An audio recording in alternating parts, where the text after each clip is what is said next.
Hello all. Where would you like to ride today? The countryside? How about the city?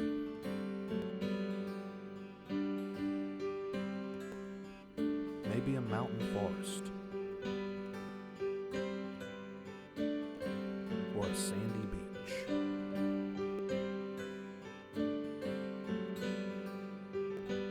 No matter how far away,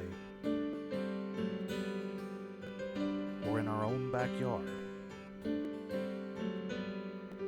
I hope you'll ride along.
Alright, so we have just left Cherokee National Forest.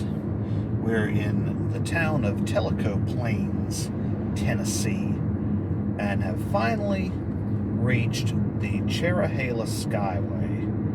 Now, as I've said, we've just left the National Forest, and we're about to enter right back into it. The Cherohala Skyway, of course, is named after the Cherokee National Forest and Nantahala National Forest, each in Tennessee and North Carolina, respectively. It's supposed to be a very beautiful drive. I've ridden the Tail of the Dragon that is a little bit north of here, and of course I've ridden through the Great Smoky Mountain Parkway and almost the entire Blue Ridge Parkway. There's a good little stretch in Virginia I haven't ridden yet, but I've rode every mile of it in Carolina. So we're going to see how this compares to those.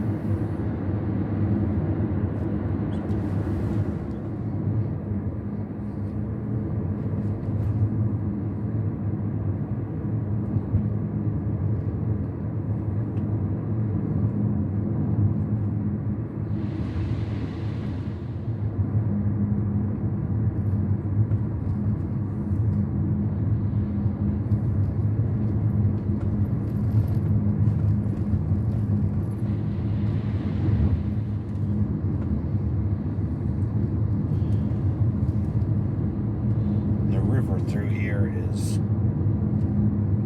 flooded about everywhere you go, just absolutely roaring through here right now.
So here, as you can see, we are at the highest overlook on the Cherohala Skyway at 5,390 feet. And just look at the beautiful Smoky Mountains way off in the distance.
Okay, so we've been off the Cherohala Skyway for a little while now, and not gonna lie, I was a bit underwhelmed. It was very beautiful in certain places, but in others, I don't know.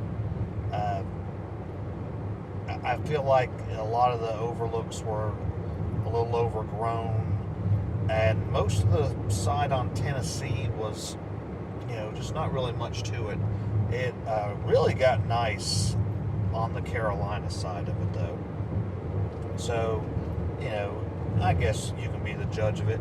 And, I would definitely give it a shot for yourself, though. Don't take my word on it. You might think differently than me. It's all a matter of opinion. But right now, we're on a different road. Now, where does this road lead, you might ask? This road leads to nowhere.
Okay, so as you can see, we have reached the end of the road to nowhere. This is as far as you can drive, but you can walk a little farther, and that's what we're about to do. Come with me.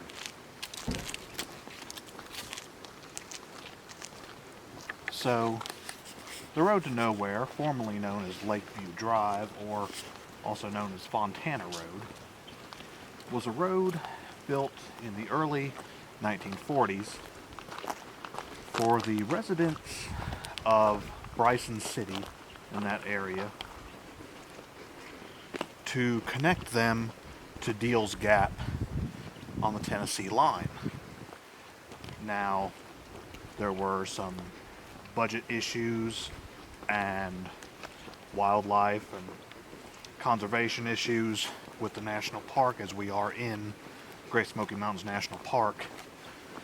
But when Fontana Dam was built, the lake flooded these valleys. It flooded a lot of roads to these people's ancestral cemeteries and, of course, as I said, their way to Deals Gap.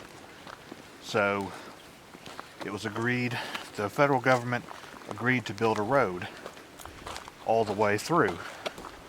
But due to those aforementioned issues, it stopped. And they said, well, we'll work on it, get a little more done. And they've done quite a bit. I don't remember exactly how long it is, maybe about 12 miles or so. There's a bridge, and they did quite a bit of work on this road, but never finished. So here we are at what's beyond the barrier.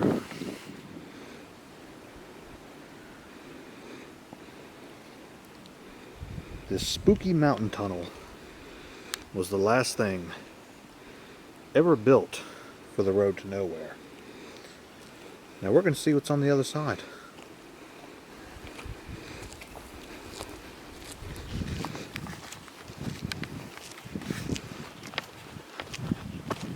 So where we're at in Great Smoky Mountain National Park, this area is home to kind of a pretty creepy local legend. The Cherokee witch, known as Spearfinger, is said to haunt these woods in this area.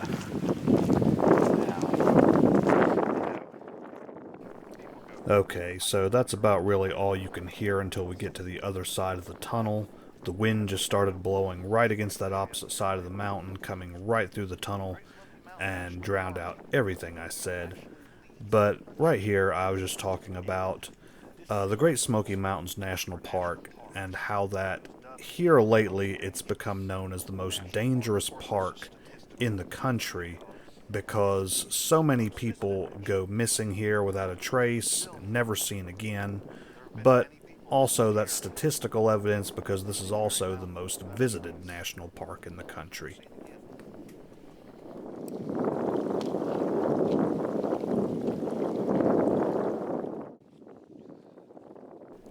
So this is actually my second time walking through the tunnel at the end of the road to nowhere.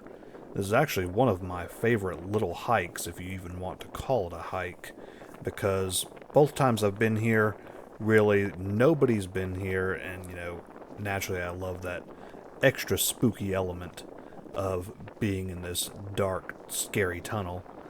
There was actually another couple of hikers that had got there right about the same time we pulled in and hiked on ahead of us, but you really can't see them at the end of the tunnel now. But then once we get actually out of the tunnel, they were completely gone. So, don't really know what happened to them in such a short period of time. But anyways, back to the story of Spearfinger.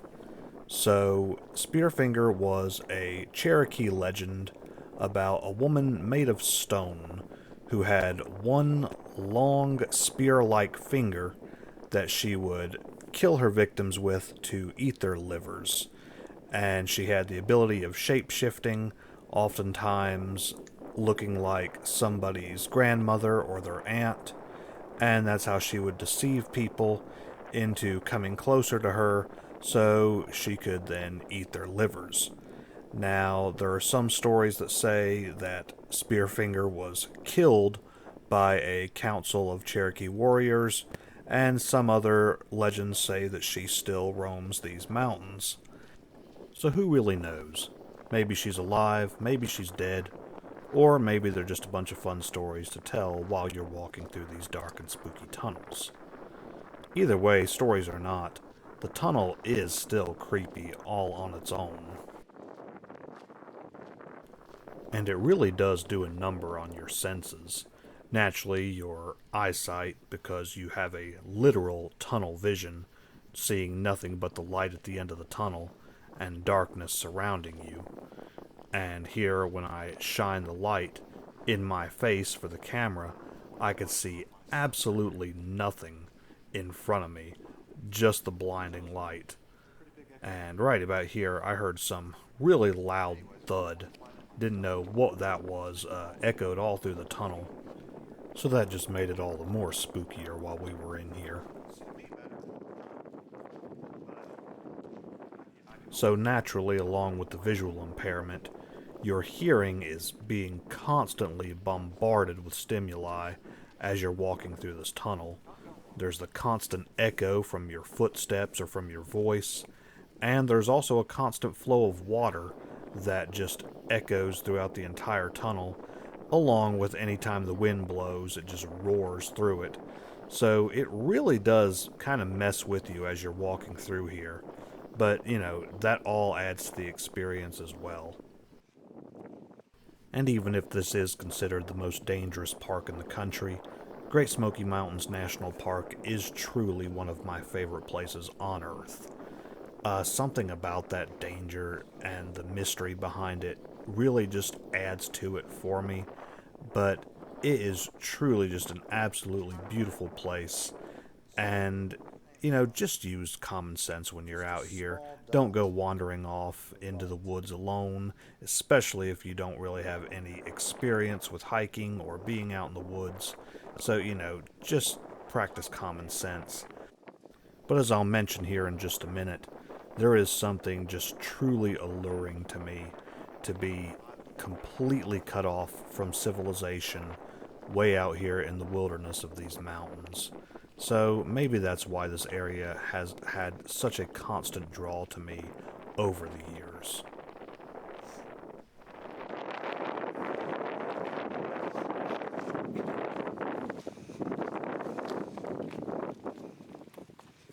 Now, where did our other hiker friends go? Are they one of the casualties of this park? Are they lost to time now? Just look back at this tunnel. It's almost more spookier from this way. Even though that way leads to civilization.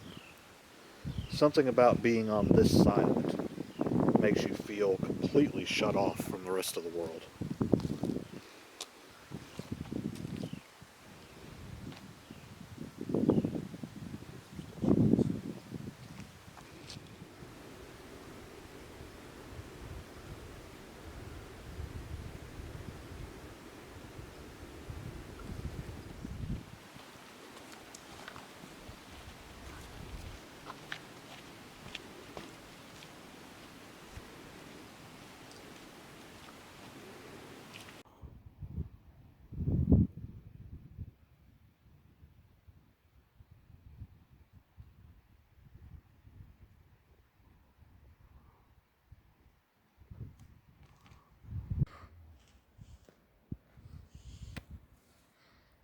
So up here on top of the tunnel, the view is no less spectacular. And from up here, it feels even more desolate. The road below me and behind me, and the mountain above me.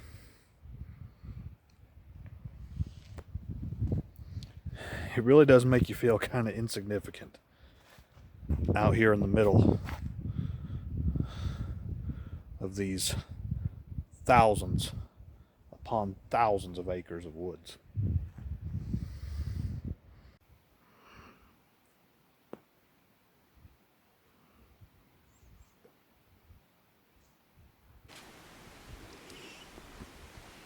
All right, so the sun, I think, has officially set. That, or it's just so cloudy it looks that way. But we're going to make our way back through the dark and spooky tunnel.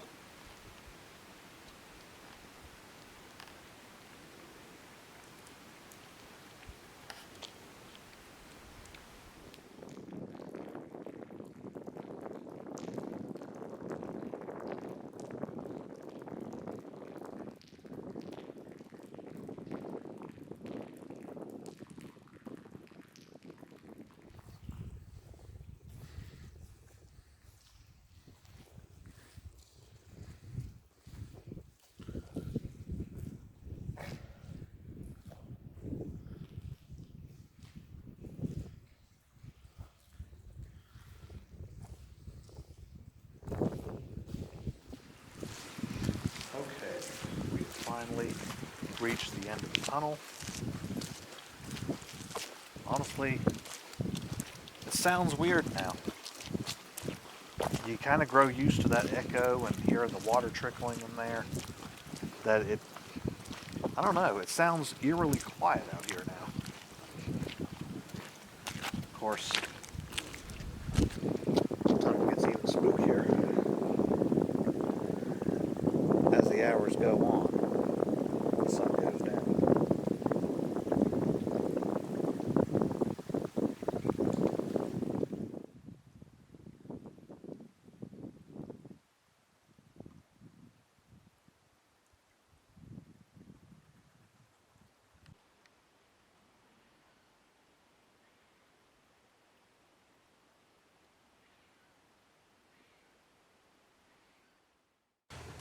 Okay, so we are back from the road to nowhere, back in Bryson City, and really need to find our room because it's getting kind of late, getting really tired. We got to be up pretty early tomorrow, but we need something to eat. So I think we're going to take a little trip back to 1997, thereabouts. Maybe it will taste like 1997 as well.